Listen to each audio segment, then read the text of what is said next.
कभी सोचा है जिस बर्तन में खाना बनता है और जिस फोन पर हम बात करते हैं, ये दोनों इतने अलग क्यों हैं? हमारी दुनिया असल में इन्हीं दो बुनियादी चीजों से बनी है, धातु और अधातु।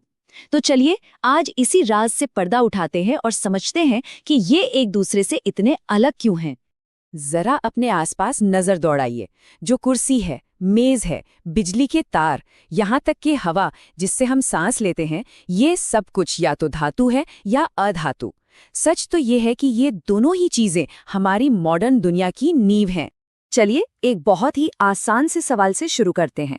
ये एक ऐसी चीज है जिसे हम सब रोज देखते हैं और जानते हैं, इसी एक सवाल का जवाब हमें धातु और अधातु के बीच का सबसे बड़ा फर्क समझा देगा। ठीक है, तो अब जरा गहराई में उतरते हैं। देखिए, तत्वों को धातु और अधातु में उनके कुछ खास गुणों के आधार पर बांटा जाता है। और ये गुण सिर्फ किताबी नहीं है, बल्कि यही तय करते हैं कि कोई चीज मजबूत होगी या टूट जाएगी, या फिर गर्मी को एक जगह से दूसरी जगह पहुंचने देगी या नहीं। यहाँ एक नजर में ही सारा फर्क साफ साफ दिख जाता है। धातुएं ज्यादातर चमकदार, काफी कठोर और ठोस होती हैं। दूसरी तरफ अधातुएं हैं जो ज्यादातर डल दिखती हैं और अक्सर नरम होती हैं। पर कहानी में ट्विस्ट भी है, जैसे पारा जो एक धातु है पर फिर भी तरल है, और हीरा है तो एक अधातु लेकिन दुनिया का सबसे कठोर पदार्थ है। एक बहुत बड़ा अंतर है चोट सहने की क्षमता में। मतलब धातुओं को हथौड़े से पीट पीट कर पतली चादर में बदला जा सकता है। सोना इसका सबसे अच्छा उदाहरण है। सोने को इतना पीटा जा सकता है कि वो कागज से भी कई गुना ज्यादा पतला हो जाए। वहीं अगर किसी अधातु, मान लीजिए कोयले पर हथौड़ा मारे, तो क्या होगा? वो चादर नहीं बनेगा, बिखर जाएगा। और जैसा कि हमने देखा, विज्ञान में हमेशा कुछ ऐसे बागी होते हैं जो नियमों को तोड़ते हैं। पारा एक धातु होकर भी कमरे के तापमान पर तरल है। सोडियम और पोटेशियम जैसी धातुएं तो इतनी नरम हैं कि उन्हें मक्खन की तरह चाकू से काटा जा सकता है। और ग्रेफाइट जो कि कार्बन यानी एक अधातु है, वो बिजली का सुचालक है। पेंसिल की नोक बिजली कंडक्ट कर सकती है। कमाल है ना? तो हमने ये तो देख लिया कि ये सब क्या करते हैं, पर अब सबसे बड़ा सवाल आता है, ये ऐसा करते क्यों हैं? इन सारे गुणों का राज इनके परमाणुओं यानी एटम्स की छोटी सी दुनिया में छिपा है, और इस दुनिया का हीरो है इलेक्ट्रॉन। बस यही है वो एक लाइन जो सब कुछ समझा देती है। सारा का सारा खेल फ्री इलेक्ट्रॉन्स का है, यानी ऐसे इलेक्ट्रॉन जो आज़ादी से घूम सकते हैं। यही वो चाबी है जो धातु और अधातु के बीच के हर बड़े अंतर का ताला खोलती है। इस आइडिया को समझने के लिए हमें चालकता या कंडक्टिविटी को समझना होगा। ये बस किसी चीज की वो क्षमता है जिससे वो गर्मी या बिजली को अपने अंदर से गुजरने देती है।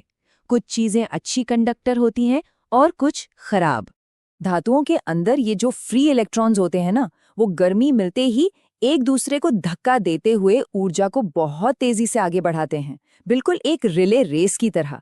लेकिन अधातुओं में कोई फ्री इलेक्ट्रॉन नहीं होता, तो वहां गर्मी को एक एक परमाणु को कंपाते हुए बहुत धीरे धीरे आगे बढ़ना पड़ता है। ये प्रक्रिया काफी धीमी होती है। और सबसे कमाल की बात जानते हैं क्या है? धातुओं में गर्मी और बिजली दोनों को आगे ले जाने का काम यही फ्री इलेक्ट्रॉन करते हैं। मतलब जो धातु बिजली की अच्छी सुचालक होगी, वो गर्मी की भी अच्छी सुचालक होगी। याद है वो शुरू वाला सवाल, बर्तन का हैंडल प्लास्टिक का क्यों होता है?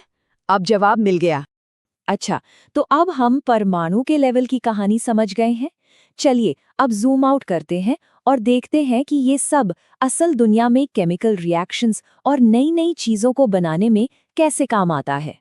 सारी धातुएं एक जैसी रिएक्टिव नहीं होती।